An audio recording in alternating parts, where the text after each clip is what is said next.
Hello दोस्तों, welcome back to my channel. यदि आप है क्लास 9 के स्टूडेंट और आपका एग्जामिनेशन है हिंदी का, तो मैं आप लोग के लिए सेकंड टर्मिनल एग्ज़ाम का सब्जेक्टिव क्वेश्चन सारा लेकर के आ चुका हूं। तो चलिए हम लोग सबसे पहले सब्जेक्टिव क्वेश्चंस को देखेंगे, उसके बाद उसका आंसर हम लोग करना स्टार्ट करेंगे। चलिए चलेंगे हम लोग क्वेश्चन की ओर। तो यहाँ पे हम लोग आ चुके हैं और यहाँ पे समूह ब है और यहाँ पे आप लोग को क्या करना है, दिए गए संकेत बिंदु के आधार पर लगभग 250 से 300 शब्दों में किसी एक पर निबंध लिखना है, जैसे राजनीति और भ्रष्टाचार।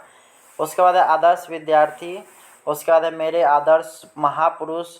उसके बाद दीपावली। इस चारों में से किसी एक पे आप लोग को क्या कर लेना है, लेख लिख लेना है अच्छे से, और उसका मैं आपको आगे आंसर भी बताऊंगा। दूसरा है आपका द्वितीयक शाब्दिक परीक्षा की तैयारी के संबंध में चाचा जी को पत्र लिखे, अथवा मोहल्ले की सड़कों पर प्रकाश की व्यवस्था कराने के लिए नगर पालिका के मेयर के पास एक आवेदन पत्र लिखे। ठीक है। उसके बाद फिर अगला क्वेश्चन आता है, निम्नलिखित गद्यांश को ध्यानपूर्वक पढ़ करके नीचे लिखे प्रश्नों के उत्तर दें। तो यहाँ पे आप लोग का जो क्वेश्चन दिया गया है ये गद्यांश है।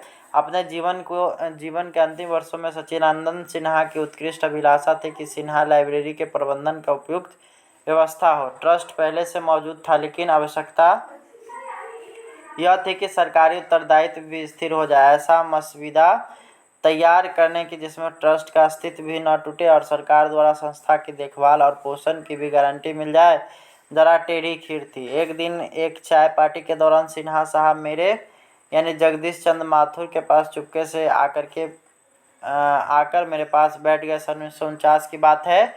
मैं नया नया शिक्षा सचिव हुआ था, लेकिन सिन्हा साहब की मौजूदगी में मेरी क्या हस्ती। इसलिए जब मेरे पास बैठे और जरा विनीत स्वर में उन्होंने सिन्हा लाइब्रेरी की दास्तां कहानी शुरू की, तो मैं सकपका गया। मन में सोचने लगा कि जो सिन्हा साहब मुख्यमंत्री, शिक्षा मंत्री और गवर्नर तक के आदेश के स्वर में सिन्हा लाइब्रेरी जैसी उपयोगी संस्था के बारे में बातचीत कर रहे हैं, वह मुझ जैसे कल के छोकरे को क्यों सर चढ़ा रहे हैं। उस वक्त तो नहीं, किंतु बाद में गौर करने पर दो बातें स्पष्ट हुई। एक तो यह कि मैं भले ही समझता रहा कि मेरे लल्लो चप्पो हो रही है, किंतु वस्तुतः उनकी विनीत स्वर, उनकी व्यक्तित्व के उस साधारणता, अलक्षित और आर्द्र पटल की आवाज़ थी जो पुस्तकों तथा सिन्हा लाइब्रेरी के प्रति उनका भावुकता को उमरने पर ही मुखरित होता है। तो यहाँ पे आपको जो आंसर दिया गया है उसका आंसर आप लोग को उन्हीं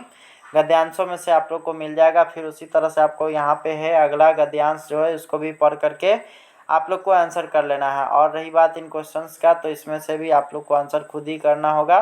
तो चलिए हम लोग ने जो आंसर तैयार किया वो आप लोग के बीच दे देते हैं। यहाँ पर है दीपावली पर लेख, यहाँ पे लिखा हुआ है, यहाँ पे आप लोग देख सकते हैं दीपावली पर लेख है। इस तरह से आप लोग आसानी से इसको लिख सकते हैं और अच्छे खासे नंबर प्राप्त कर सकते हैं। आप यहाँ से अच्छे खासे नंबर प्राप्त कर करके जाइएगा, तभी आपको जो है आगे चल करके पढ़ाई लिखाई में मज़ा आएगा, और जो आपका फाइनल एग्ज़ाम होगा उसमें भी आप लोग अच्छे ढंग से नंबर ला सकते हैं। ये यहाँ पे मोहल्ले में रोशनी के प्रबंध है, यहाँ पे गंदगी का उल्लेख है, तो दोनों में ही एक ही चीज़ है। थोड़ा सा इसमें हम लोग चेंजिंग कर देंगे तो यहाँ पर इसका सटीक उत्तर आ जाएगा। ठीक है, इस तरह से आप लोग इसको आसानी से कर सकते हैं। तो मिलेंगे आपसे नेक्स्ट वीडियो में। Thanks for watching, bye bye.